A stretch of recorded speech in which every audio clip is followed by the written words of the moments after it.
So let us see what do we have here for you guys today. Please just take only what resonates. Someone here ay giving this parang so much meaning. Okay. With the Five of Wands energy, this is an energy right in here no, na parang kahit hindi mo naiintindihan, hindi na po proseso ng isip mo, sinusubukan mo pa rin intindihin. So, this feels like a torture to you.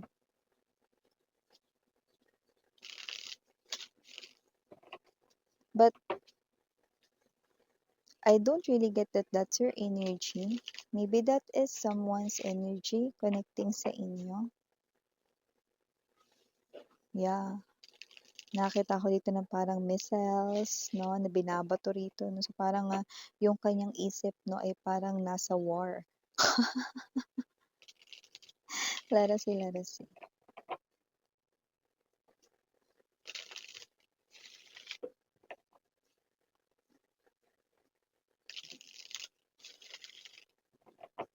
Okay, thank you so much, Archangel Michael, guardian angels of collective, and even their ancestors for being present as always.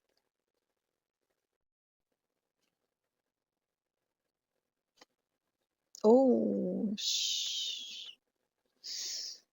that energy, Ten of Swords, the Tower. Okay, Major Arcanas tatlo na dito. Hermit and the okay. This person ay hard-headed. Siya yung hindi na kailangan ng helmet. Kasi kahit mauntog siya, hindi masisira ang ulo niya. Center ng reading, Lover's energy right beside the Six of Swords, Nine of Wands. Oh, Ace of Coins in reverse, Six of Cups. Okay. Bottom of the deck, Page of Swords, Strength energy, and the Chariot. Don't know what to do, don't know where to go. Kung sino man tong energy na to, Tower right in here, Ten of Swords. This person here will absolutely pay the price of hurting you. Mga gaano kaya kalaki yung katumbas nun, Miss Yan? Kung gaano kasakit yung naramdaman at naranasan mo nung nagtaksil siya. I do see that whoever this energy is, no, this person here, no, hindi niya rito pinanagutan yung kanya rito, no, na mga kasalanan sa inyo. At hindi rin niya rito nagawang mag-sorry kahit na matapos niyang gawin. Iyon. Definitely, isa itong bagay that with the Ten of Swords energy, no, nagpaguho rito ng buong mundo mo. You thought that this person here cannot hurt you, pero nagawa niya. And nakita natin na nag-close ang inyo ritong door, no, dahil yun ay ang kanyang pagpapasya. At wala kang nagawa doon, kundi kahit ayaw mo, wala kang choice kundi tanggapin na lang. This person here, maaring ginost niya kayo with the Ten of Swords. This person right in here ay someone na nakikita ko rito, no, na ano man ang mangyari, pagbabayaran niya ito. Ay, ay. Kaya bago natin pag-usapan, no, kung ang person na to, no, gaano kalaki ba ang babayaran niya, pati muna natin everybody. Hi and hello there everyone. My name is Yan. Welcome you subscribers. Sa training instant buyers ko po yaters. Thank you so much. Kung di niyo pa alam, may papunta ng isa pang channel link down below lang sa ating description box. So if interesado, i-click lang yan para makarating kayo there everyday. Nag-upload tayo ng collective readings for all signs. There. At yun nga natin gender dito babae, lalaki, LGBT, lahat ay welcome. Possible mag-switch ng roles because this is general reading. And at the end of the day, lahat ay may free will na free mong gamitin anytime, anywhere, no? So, ibig sabihin, timeless pwede nangyari na, sa iba nangyayari na, sa iba mangyayari pa lang. So, yeah, nasanay ka na lagi mo kasama itong tao na to, no? Kahit saan ka magpunta. Maaring hindi araw-araw, pero madalas mo siyang nakakasama, no? Dahil nga nagkaroon kayo ng relasyon dito, no? Like love iyon 'no, relationship talaga. So I do see that maybe this is your past lover, past person, past boyfriend, past girlfriend, past husband, past wife, okay? Kung sino man ito, past ka live-in partner, but this person here 'no ay posibleng may ginawa ditong hindi kaaya-aya sa inyo 'no, dahil nagsara ang inyo rito 'no na chapter, okey, yung chapter ninyong dalawa. Nakita ko na iba tumawid rito 'no sa isang panibagong relasyon with the Lover's energy, maaaring may options dito.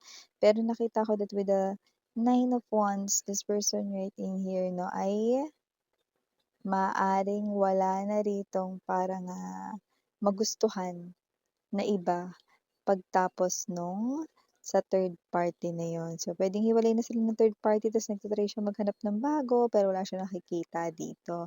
I do see na nagiging sagabal para sa kanya ang mga ala-ala ninyo dahil sa hindi niya maintindihan ritong bagay bakit niya kayo naiisip ngayon, 'yan. So, kung sino man 'tong energy na 'to 'no, I do see na gusto niya ditong mag-try na ma-fall in love sa iba pero nothing's working, nothing's happening 'no, at yung mga memories ninyo yung naiisip niya at iniisip niya dito, tina-try niya iproseso. Why? Why kanya naiisip, 'no? Why you are stuck into his or her head, into his or her thoughts, into his or her mind? Is this the type of love? Pero bakit ngayon ko lang na-feel? Bakit kailangan iwan ko pa si collective? Bakit kailangan pa mangyari ang lahat ng ito if this is what we call love? See? Confused na confused siya, gulong-gulo siya rito, 'no? Ay naku, nananahimik tayo dito tapos pagbibigyan niya tayo ng mga ganyang tanong. Tinatanong niya tayo tungkol sa sarili niya rito. Bakit? Hindi niya ba kayang iproseso 'yan ng isip niya? Ba't hindi ba kayang i-analyze 'yan ng damdamin niya? 'Di ba? So, maybe this is really a player type of energy. Maybe this is really an on and off sa inyo way back then 'no, parang switch ng ilaw.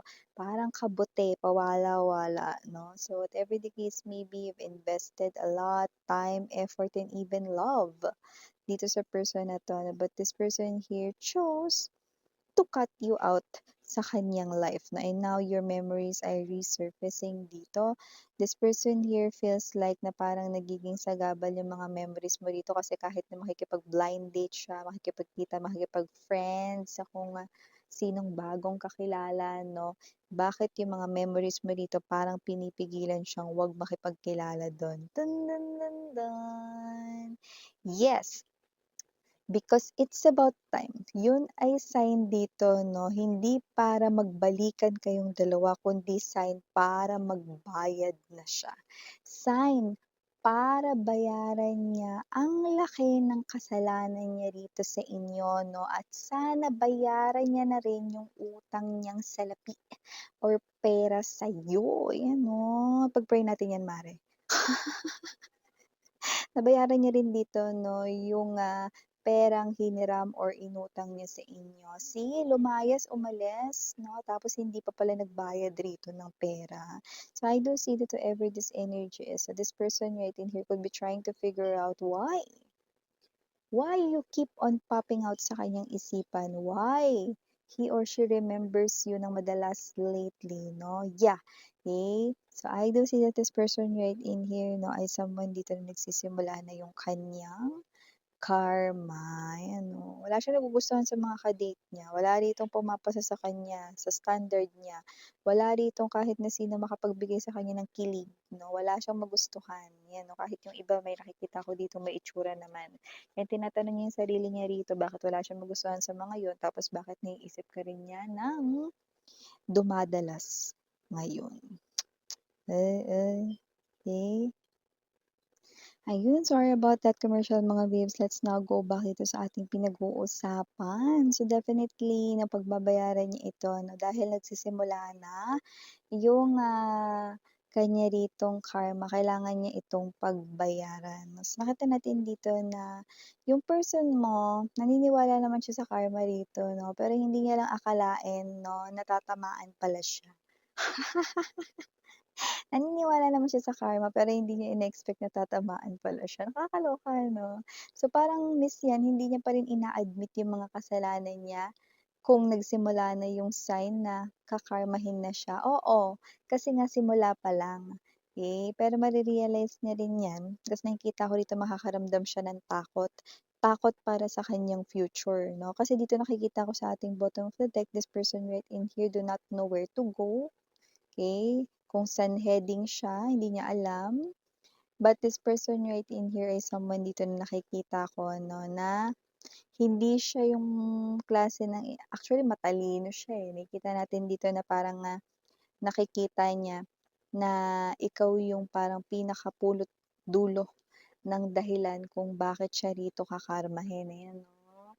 So whatever the case may be, hindi niya yung sinisisi sa'yo, pero ang ibig niyang sabihin doon 'no, eh, sa'yo nagsimula yung karma or ikaw yung parang, nag-set 'no, para karmahin na siya 'no, though hindi mo yun alam 'no. So maybe kung sino man 'tong energy na 'to 'no, this person here hurt you so badly, that's why, okay sa'yo rito 'no, yung last na hinto bago siya rito karmahin.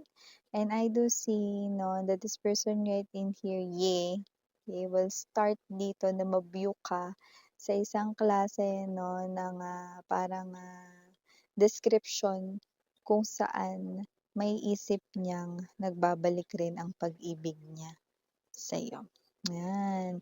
But with this Ace of Coins in reverse, I do see that this person here 'no, kahit ma-realize niya 'yan, hindi pa niya agad-agad dito maiisip na gusto niya makipagbalikan sa'yo or whatsoever 'no, pero alam niyang may kailangan siya ritong, gawin 'no, at yun nga ang humingi ng tawad at, mag-sorry sa'yo.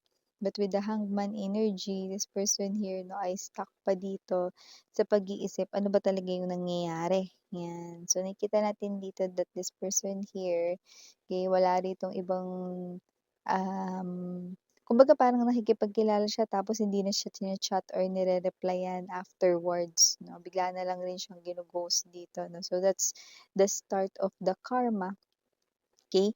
The next thing na nakikita natin dito na posibleng karma niya 'no is yung, family issues. Maaaring magsimulang maging magulo sa loob ng tahanan nila, maaaring, meron siya ditong makaaway na puwedeng family member, puwedeng kapatid niya 'no or parent, yun yung nakikita natin dito 'no. And the third one that this person here will experience is yung sa kanyang work.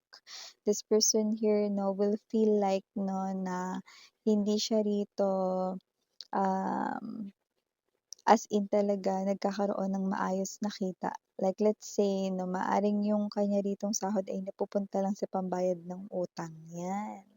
So may gano'n tayong klase ng energy. Eh, paano 'yan sisingilin niyo rin siya? Problema niya na 'yun, 'di ba mga babes, ang importante magbayad siya. So kung sino man 'tong energy na 'to, this person here will surely pay the price kahit ayaw niya.